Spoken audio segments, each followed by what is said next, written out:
जबरदस्त जमलं की नाही मित्रांनो दुकानाचा शेड. तर नमस्कार मित्रांनो, मी आहे राजेश. आपण बनवत आहोत 10x9चा शेड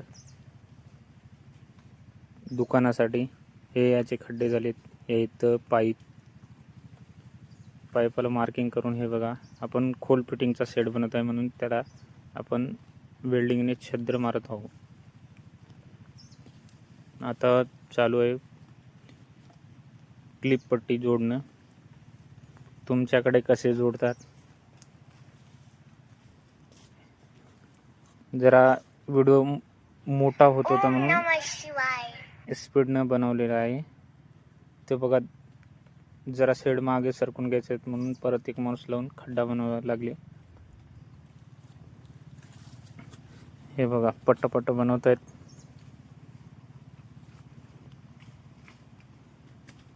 तुम्हाला जर तुमच्याकडे जर शेड बनवायचं असेल तर 2-3 मिस्त्रीला तरी बोलवून दाखवणे, कारण की कसं प्रत्येक मिस्त्रीचं टाकण्याची पद्धत वेगळी असते आणि ते काही मिस्त्री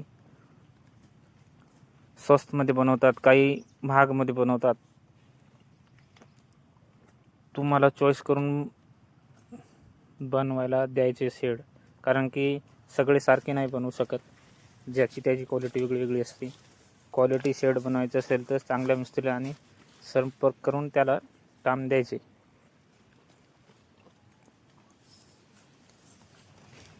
शेवटपर्यंत नक्की बघा, कारण की लई छान व्हिडिओ आहे.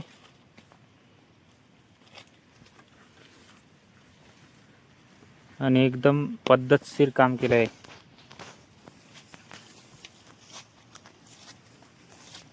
कोठे न बिघडू देता बनवलेला काम.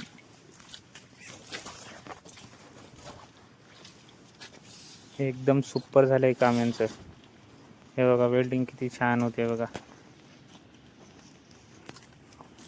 हे क्लिप पट्टी आपण खोल फिटिंगसाठी बसवली आहे, जेणेकरून की पुढे चालून जर आपल्याला शेड जर कमी जास्त करायचं असेल, वाढवायचं असेल किंवा छोटं करायचं असेल, मोठं करायचं असेल, ते त्यांनी खोल फिटिंग करू शकता आपण.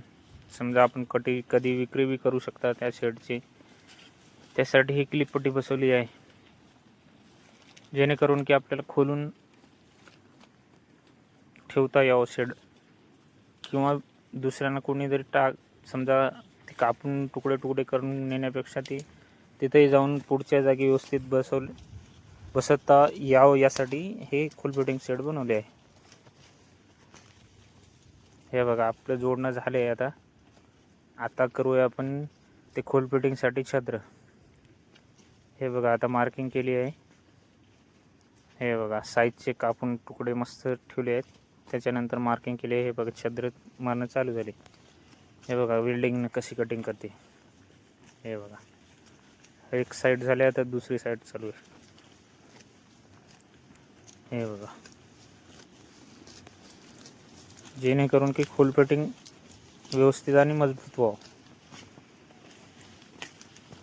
आपण हा शेड न सेटर वापरता खोल फिटिंग दरवाजाच बनवले आहे, कारण की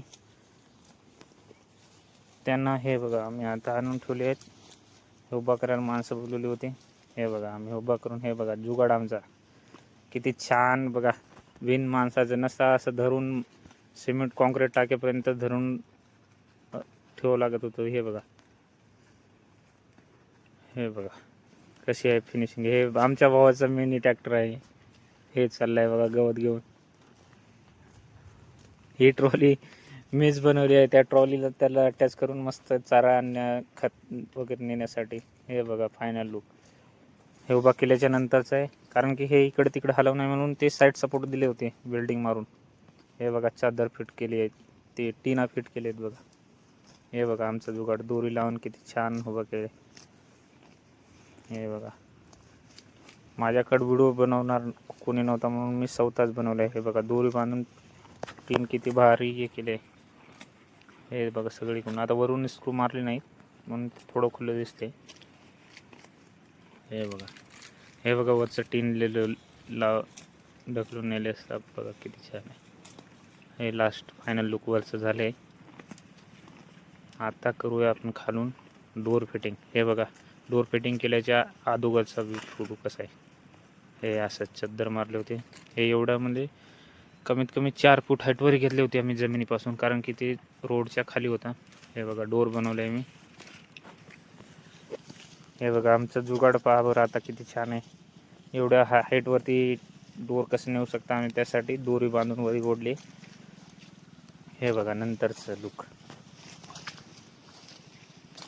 हे बघा फिटिंग झाली तर आता डोर फिटिंग. हे वाटत पण नाही की हे समजा आपण डोर बसवले त्या पद्धतीनं जसं काय टीनाच मारले तसं वाटतं आहे ते. हे बघा ना तुम्ही पाहू शकता. मग कसा वाटला मित्रांनो व्हिडिओ? लाईक, कमेंट आणि शेअर करा आणि सबस्क्राईब करायला विसरू नका.